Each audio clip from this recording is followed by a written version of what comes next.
Hello, primary choristers out there.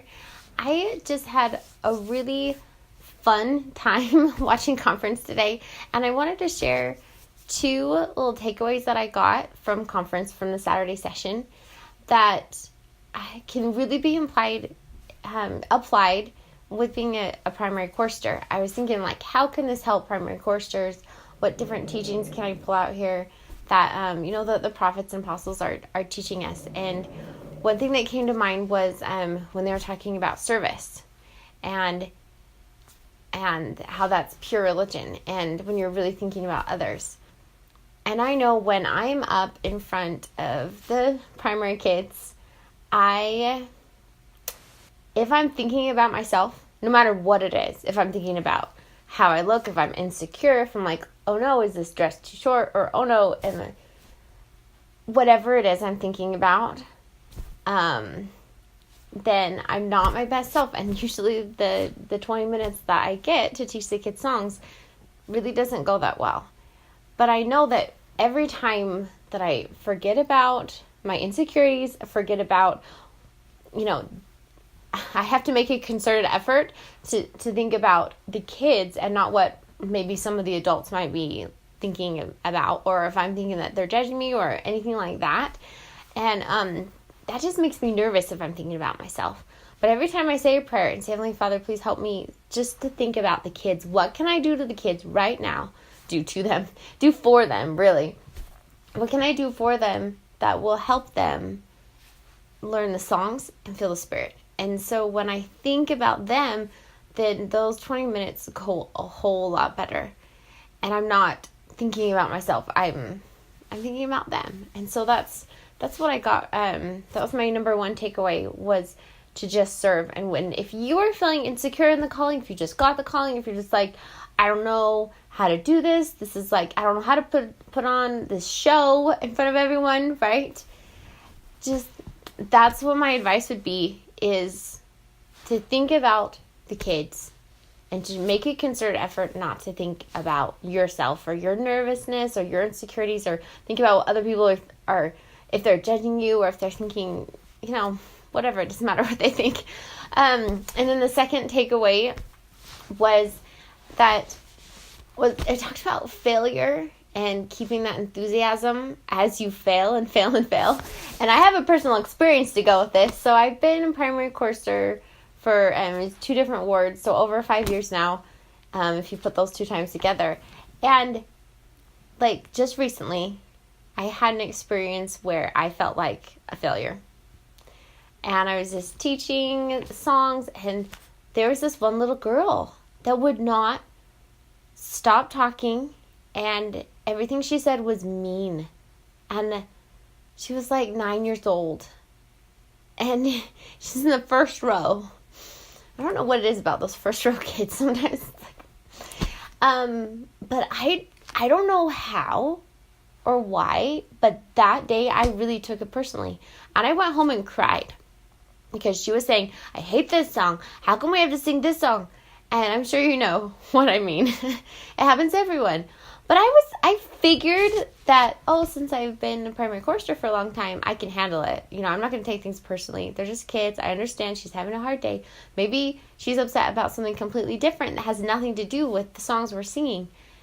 But it was hard because I really took it personally. And I felt like a failure that day. And I did not want to go back next Sunday.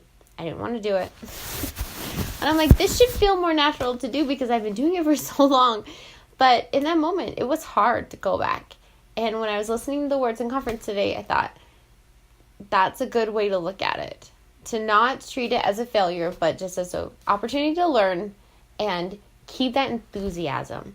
Because I do have enthusiasm for teaching the kids. And I have enthusiasm for the gospel and my testimony. And so I can try and concentrate on that instead of concentrating on one child that's being disruptive that actually really hurt my feelings. And she hates this song, and she hates singing music, and she hates singing. I'm like, Anyway, but I wanted to share that with you because just in case you've ever felt that way, and you can connect to that. So those are my 2 little takeaways just from Saturday's session. And there's lots of ways we can serve. There's lots of ways we can help the kids. And if you're a parent, you've got your kids with you at home that you can serve.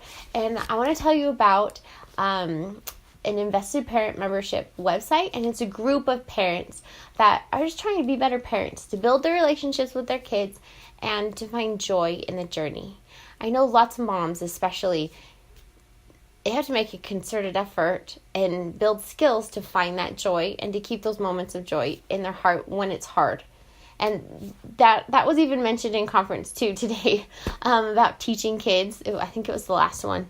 And that really hit home for me because it's so important to teach the kids at home. And my husband and I, this is kind of talking about something different, but my husband and I went to a conference where there really weren't very many members. There were 3, me and my husband and one other guy, and lots of people just from all over the world. And someone said, "Oh, you're doing parenting things online." We're like, "Yeah, we've got free parenting videos." And we told them about our passion and our purpose.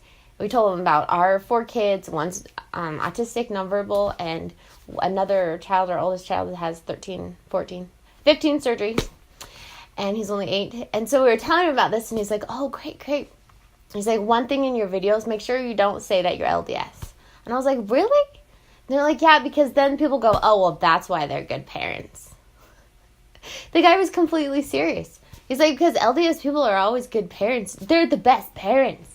And I'm like, okay. I took that as a compliment. I know it's not, LDS people are not perfect. We're not the best, of course. But it was his opinion, and he was definitely not LDS, that his opinion that, a lot of the gospel principles that we're taught can really, really help us, raise our kids and be good parents. So I want to invite you to join us.